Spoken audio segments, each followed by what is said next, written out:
तो आज हम समास में तत्पुरुष समास पढ़ेंगे। इसके पहले हम अव्ययी भाव समास को पढ़े थे।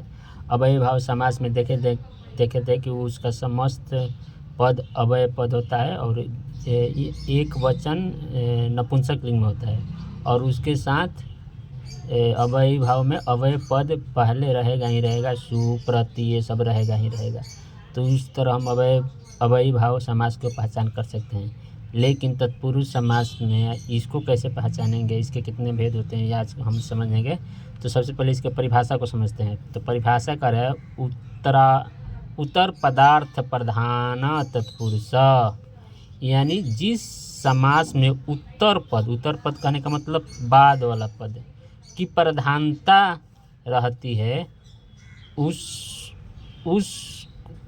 समास को हम तत्पुरुष समास कहते हैं। अर्थात हम जानते हैं कि समास कई पदों से मिलकर बना होता है। तो अव्ययी भाव में हम पढ़े थे कि पूर्व पद प्रधान रहेगा, यानी पहला पद प्रधान रहेगा, जैसे सु प्रति ये सब प्रधान रहेगा।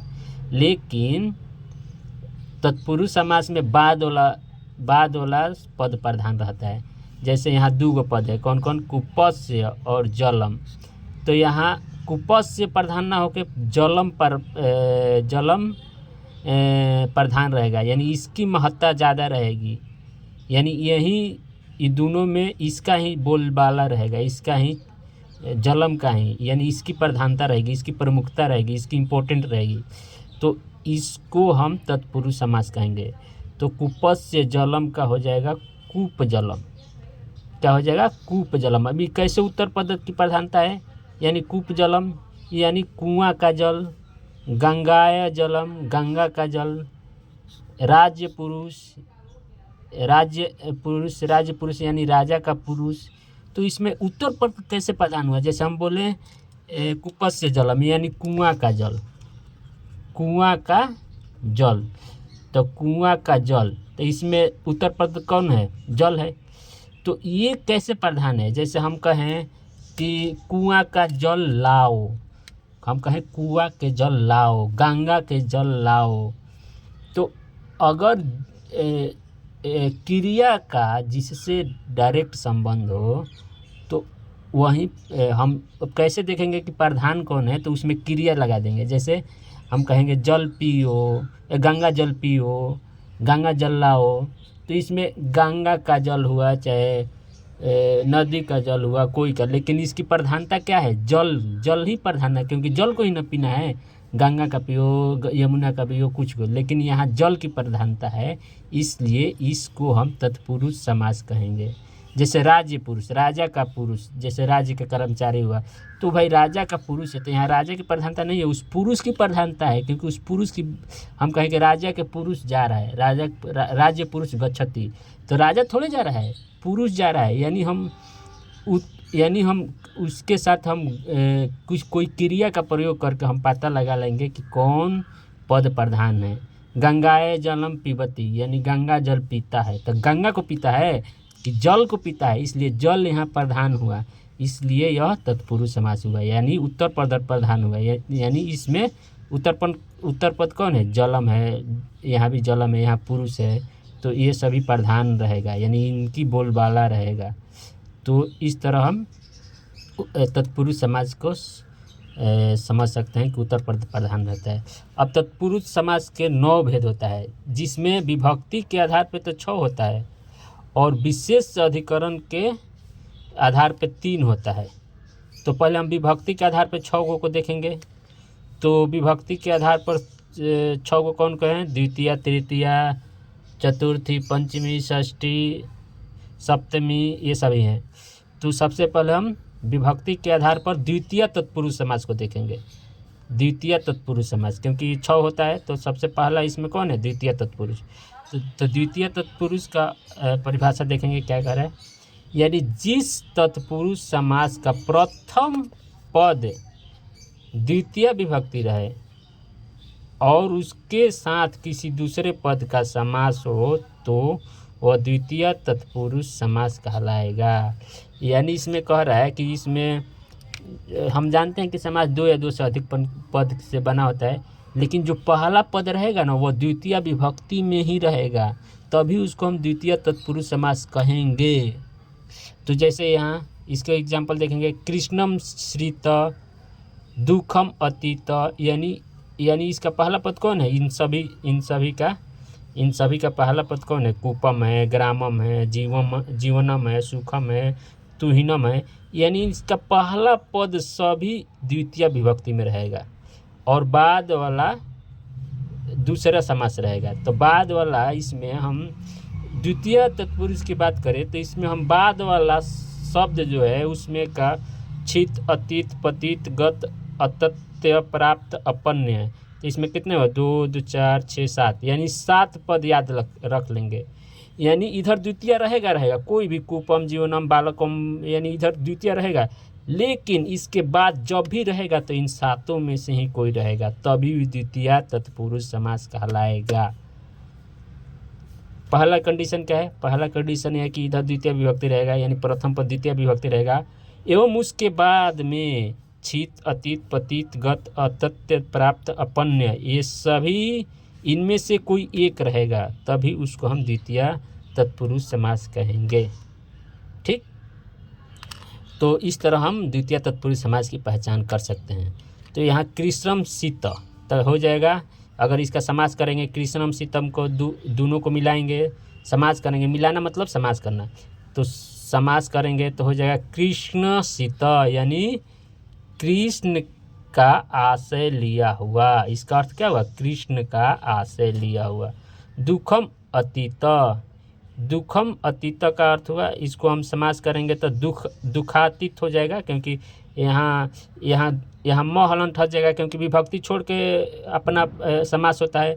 तो यहाँ दुख हो जाएगा अतीत, तो यहाँ अ है, यहाँ भी अ, तो अ मिलके आ हो जाता है, इसलिए यहाँ दुखातीत हो जाएगा। क्योंकि कल हम समास की परिभाषा में पढ़े थे कि अपनी अपनी विभक्तियों को त्याग कर समास करते हैं, यानी समस्त पद बनाते हैं। तो यहाँ तो द्वितीय विभक्ति अपना त्यागेगा ना, कूपम है तो म हलन त्यागेगा, यानी कूप हो जाएगा, ग्राम हो जाएगा, जीवन हो जाएगा, सुखम हो जाएगा, यानी अपना विभक्ति छोड़कर ही समास बनाएगा ना।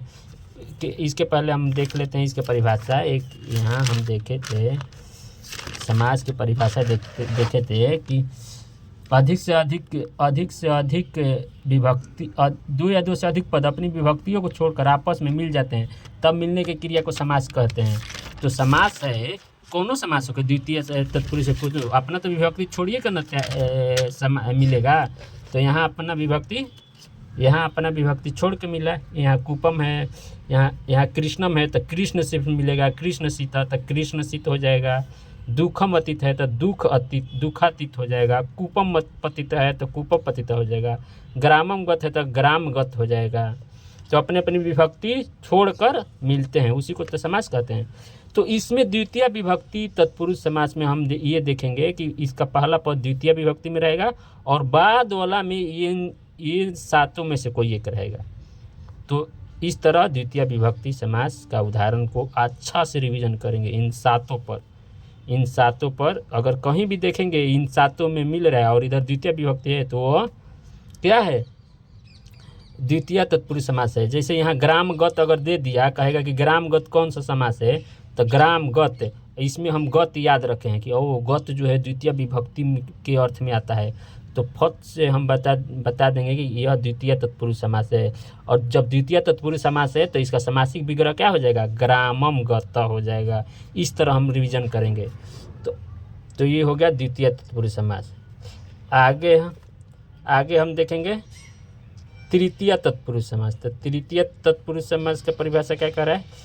जैसे इसमें प्रथम पद द्वितीय विभक्ति में था, उसी तरह यहाँ प्रथम पद तृतीय विभक्ति में होगा और उसके बाद कोई दूसरा समास होगा। यानी जिस तत्पुरुष समास का प्रथम पद तृतीय विभक्ति में रहता है और उसके साथ कोई दूसरा समास होता है तो उसे तृतीय तत्पुरुष समास कहते हैं।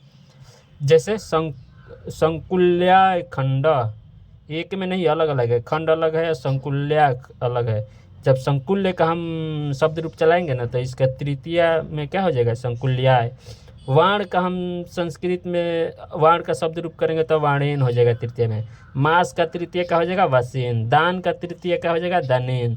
तो इधर क्या रहेगा, तृतीय विभक्ति रहेगा, और इधर कोई अन्य पद रहेगा, अन्य समासिक पद रहेगा। तो ये तो इसको हम तृतीय तत्पुरुष समास कहेंगे। तो इनका जब हम समास करेंगे संकुल्य खंड का, तो क्या हो जाएगा, संकुल्ला खंड, क्योंकि अपना अपना ये विभक्ति छोड़ेगा, छोड़कर इधर मिलेगा, तो क्या हो जाएगा, संकुल्य खंड मतलब होता है सरौता से किया गया टुकड़ा। यानी हम चाकू से कुछ काट काट के टुकड़ा करते हैं ना, तो उसी तरह एक सरौता होता है, उससे कसैली काटा जाता है, पान के दुकान पर रहता है। तो सरौता से किया गया टुकड़ा, इसका अर्थ हुआ। बाणेण वेध, यानी बाण से वेध किया हुआ। मासेन पूर्व, यानी महीने से पहले। दानेन अर्थ, तो दान से प्रयोजी, यानी दान, तो दान से प्रयोजी दानार्थ का हुआ। दानेन अर्थ का हो गया दान से प्रयोजी। अब यही दे देगा कि दानार्थ, दानार्थ का समासिक पद दानार्थ का समास विग्रह करे, तो देखेंगे दानार्थ, दान से प्रयोजित, तो यह तृतीय तत्पुरुष समास के, तो फट से लगा देंगे दानेन अर्थ है, इसका समासिक पद कर देंगे। अगर पूछ देगा मास पूर्व यानी महीने से पहले, तो अगर कह देगा कि कौन सा समास है, तो फट से कहेंगे तृतीय तत्पुरुष समास है। तो इस तरह हम अच्छा से इस एग्जाम्पल का अच्छा से रिवीजन करेंगे, सीधा और उल्टा दोनों। इसी तरह है पितरा सदृश, यानी पितृ सदृश, यहाँ पिता का तृतीय क्या हो जाएगा, पितरा होता है, तो क्या हो जाएगा, पिता के समान। मासेन उत्तम, ज्ञानेन हीनम, ज्ञान से हीन, वाच कल, आचरण निपुण, आचरण से निपुण, गुणेन मिश्र, यानी गुण से मिला हुआ, सर्पेण दृष्ट, सांप से दसा हुआ, हरिनाम तराता, हरि तराता हो जाएगा। धर्मेन रक्षित, तो धर्म रक्षित हो जाएगा, क्योंकि अपना विभक्ति छोड़ के धर्म होगा और रक्षित जुड़ेगा, तो धर्म रक्षित हो जाएगा, यानी धर्म से रक्षा।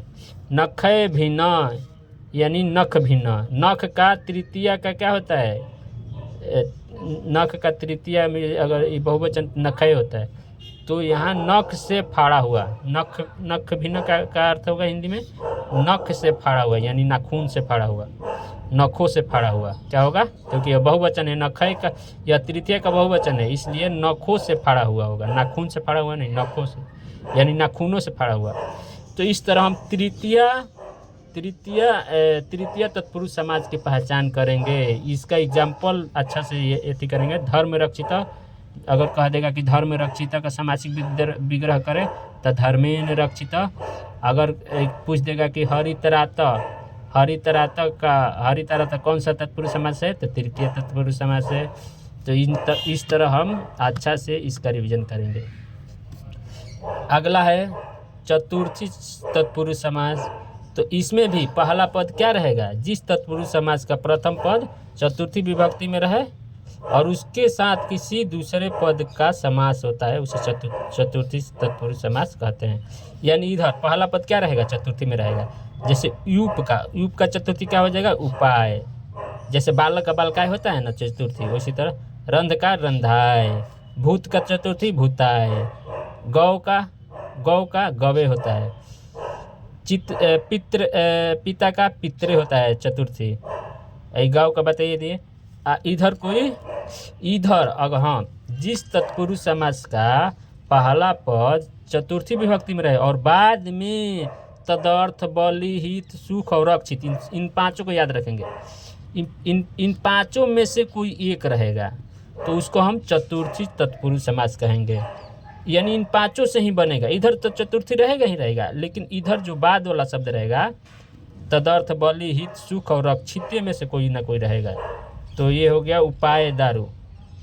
तो उपाय दारू का होता है यूप दारू। ये दारू जो है तदर्थ का है, तदर्थ का ही रूप है दारू। तो उपाय दारू क्या हो गया, यज्ञ के खंभे के लिए लकड़ी।